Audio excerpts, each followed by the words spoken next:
Welcome back to the deep dive. We're here again to, unpack the latest research and really get to the heart of what matters. Today, we're tackling something pretty central in the world of large language models, LLMs. Now, these models, they're incredibly powerful. We see them everywhere, right? Writing code, solving math problems, all sorts of things. But here's the challenge, the real friction point: customizing them. Say you want an LLM to understand your company's specific jargon, or maybe adopt a very particular tone. Traditionally, doing that customization becomes a pretty substantial computational cost. Even using efficient methods, the ones you hear about like PEFT, parameter efficient fine-tuning, or LoRA, which is super common, adapting an LLM still meant you had to do a separate, pretty time-consuming optimization run for every single new data set, just to put a number on it. Adapting even a fairly light model, like a 0.5 billion parameter Qwen 2.5. Using LoRA, that could tie up 4 A100 GPUs for half a day. That's a big commitment, a real bottleneck if you want to iterate quickly or deploy lots of custom models. So our mission today is to explore this fascinating new research paper. It introduces something called drag-and-drop LLMs, or D&D. And the whole idea is to, maybe revolutionize how we adapt these models, make customization much, much faster and way more accessible. Yeah, and what's really interesting here, I think, is how it challenges the standard way of thinking about adapting LMs. It actually sidesteps the whole traditional gradient descent optimization process for specializing a model. And that process, it's always been seen as completely essential for fine-tuning. This paper suggests, well, maybe there's another way entirely to get these highly specialized models. Okay, drag and drop. Let's unpack that. What exactly is D&D and how does it tackle that big customization cost problem we were just talking about? So D&D, at its core, it's a prompt-conditioned parameter generator. What that means is, instead of spending hours fine-tuning an LLM on some new dataset, D&D takes just a handful of task prompts, and importantly, these are unlabeled prompts, and it directly maps them to the LoRA hour weight updates needed for that task. You completely skip the per-task training step. The name drag and drop, it's an analogy, right? Like dragging a file and dropping it. It suggests this simple, tuning-free process. You just generate the specific weights you need directly, no extra configuration, no setup. It's like a single step from your prompt straight to specialized weights. Wow, okay. That sounds incredibly efficient. Yeah. So what's the upshot for someone actually working with these models? Yeah. A typical user or practitioner, what kind of efficiency difference are we really looking at here, moving from potentially hours of traditional tuning to this? Oh, the gains are really, really remarkable. D&D can generate these task-specific parameters in literally seconds. Compare that to full fine-tuning, the traditional method where you adjust most or all the model's parameters. D&D offers an overhead reduction of up to 12,000 times. 12,000. 12,000 times, yes. In one head-to-head comparison, D&D was found to be 2,500 times faster than what they call full-shot tuning. And, as that traditional training process continues over time, D&D's advantage actually stretched even further, up to that 12,000 times figure.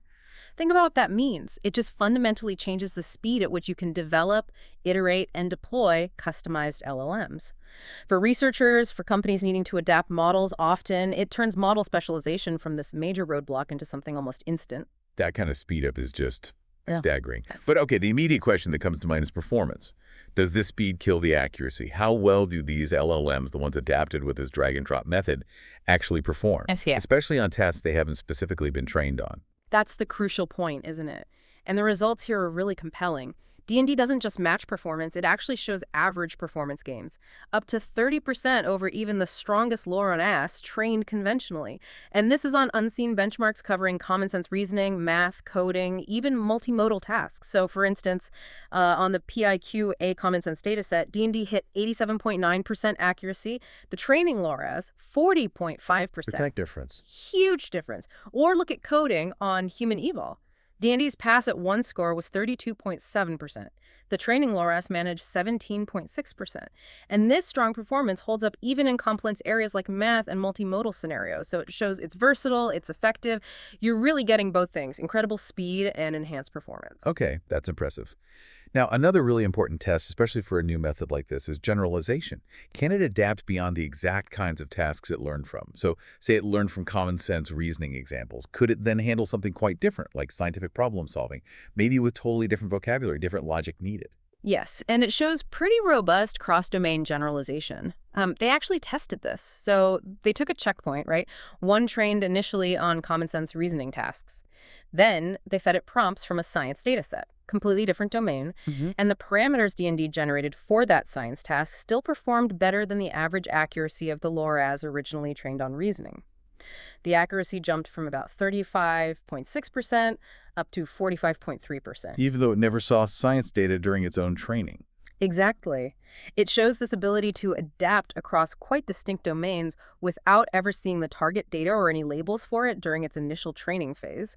It's a genuine zero-shot adaptation capability. So you could potentially train a D&D system on one broad category, then point it at a totally new specific field, and still expect strong results. So how does it do that? How does this drag and drop thing actually work under the hood? What's giving it this power to just infer the right parameter changes from only a few prompts?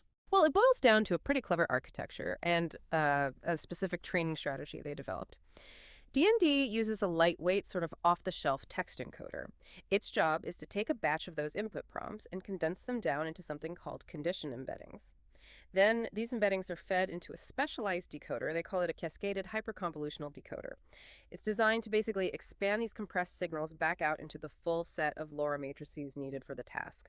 Now, the system learns how to do this mapping from prompt embedding to LoRA weights by being trained on a really diverse collection of prompt checkpoint pairs.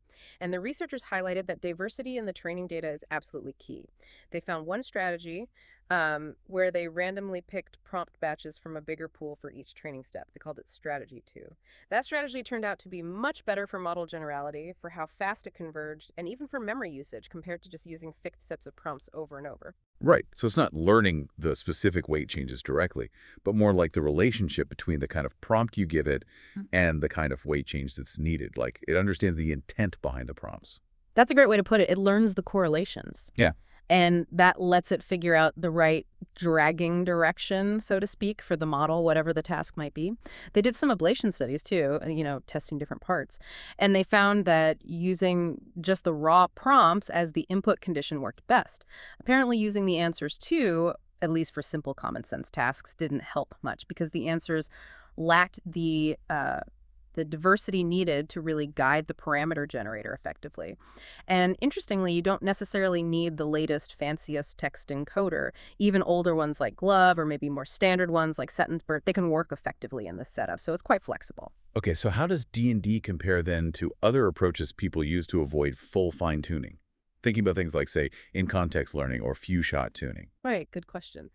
In terms of both efficiency and performance, D&D seems to significantly outperform both few-shot tuning and in-context learning, especially when you're using fewer than, say, 256 examples or shots.